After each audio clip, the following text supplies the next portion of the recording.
Hello, what's up everybody?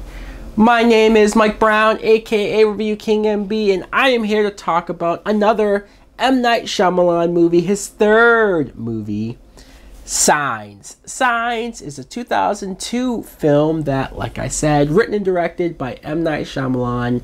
The plot is we see Mel Gibson, who plays Graham. Graham is a father, not just to his kids and his family, but he used to be a priest in the town, but he has since given up religion because of this tragic accident. His wife was tragically killed, so he has a lot going on there. But somebody starts messing with the family. They're living in a cornfield, like on a farm like house, but somebody starts messing with the cornfield itself, destroying it and making symbols in it, very creepy and mysterious.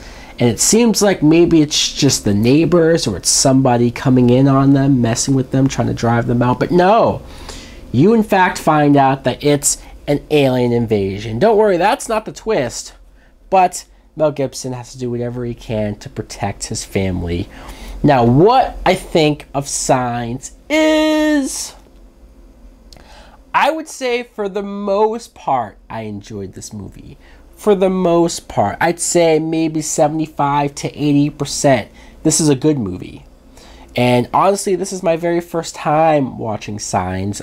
I've owned it for a couple of years now. It's been something on my to-do list. So reviewing a bunch of M. Night Shyamalan movies was a good way for me to finally watch it. It was actually Talking Tina's idea for me to sit down and just, let's bang it out right now. Let's watch the movie. I did like the atmosphere. I did like the dialogue. M. Night does write good dialogue. He does have good moments of just characters talking to each other. And you present a character one way, you see their behavior, you see the way that they act and talk, and then later, over the course of the film, you reveal why they are who they are. And that's what I appreciate about his storytelling, especially with this movie. Seeing Mel Gibson play a character like this was very different, and I liked that. I liked that you would almost expect him to be the badass, or be the guy that aliens are here, all right, let me go grab my guns and take charge and kick ass and chew bubble gum, but he's all out of bubble gum. I just like that he played it more like a real guy, like a father, like a guy who's going through some issues. He's questioning his faith. In fact, he's given up on that, and I always find somebody questioning religion or God and all of this stuff, I always find that interesting, especially with the tragedy that happened to him. It makes sense. I liked his dynamic with Joaquin Phoenix, who played his brother, because you could tell he's the younger brother. You could tell that sometimes he screws up here and there, but he means well. The kids, and this is important because a lot of times, I've said it before, I'll say it again, kid actors are very important.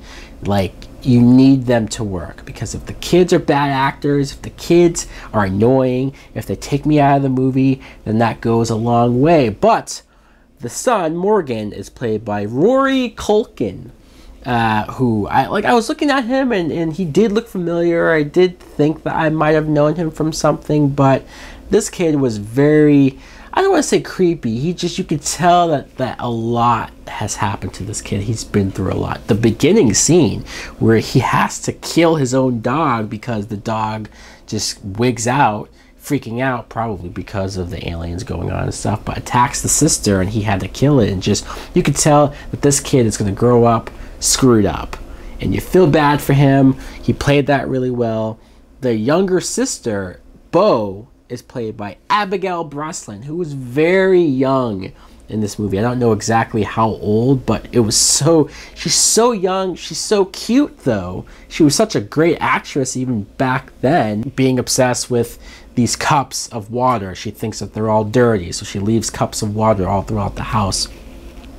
I think the creepy atmosphere, the creepy scenes of just long shots and long pauses throughout the house, and you're wondering what's out there. I think a thriller is where M. Night shines best, because he knows how to play out those scenes and make them drag out and make you feel dread and make you feel like you're going through all of this with the family. Issues I have with the movie is, well, for one, M. Night, he's notorious for always putting himself in his own movies. He always has to give himself a role, and usually it's just a walk-on role. Usually it's such a short scene that you don't mind, and it's like, okay, there he is, but he's in and out, it's over and done with, you move on, and you practically forget about it. This movie, though, he has a long scene with Mel Gibson, and it's like the longest dialogue I've ever seen him have to give about just what's going on with the character. And look,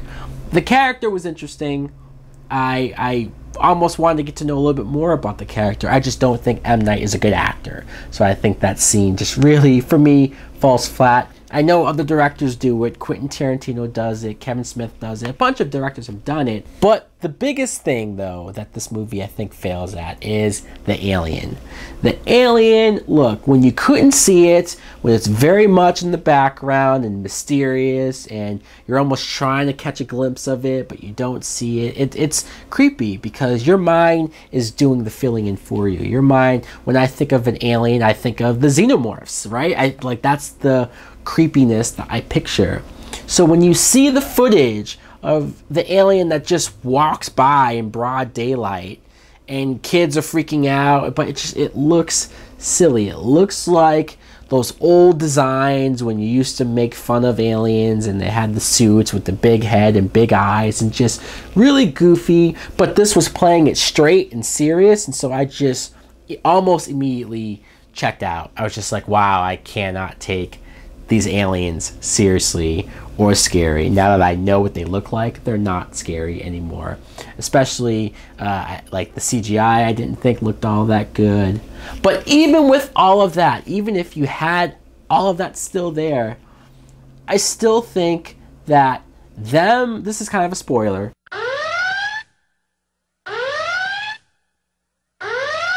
but the aliens being afraid of water, not only that, water is their kryptonite. Water like kills them, burns their skin.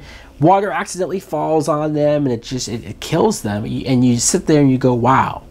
So these aliens came from space. You would think that they have special technology and ships and ways to tell what's on a planet. From what I can tell, when you're in outer space and you see Earth, you see that it's 75% made of water. There's water all around the world. If aliens, if water was their weakness, if they were afraid of water, why would they come to a planet that's predominantly made up of water? It's stupid. It just falls apart. I think that there are some really cool scenes, some really great acting, and some really tense, creepy moments in this film. It's well directed. It's all that stuff works, but it's just the water thing, the designs of the aliens. Maybe you should have never even shown what the aliens look like, or at least waited and waited and waited longer before you showed them. It's a decent movie. It's a pretty good movie, but it falls apart for me at the end. So guys, let me know in the comments below if you too have seen Signs. What do you think of it? Do you like it? Do you love it? Do you hate it? Do you agree with me? Thanks for watching. Like, comment, subscribe. Later!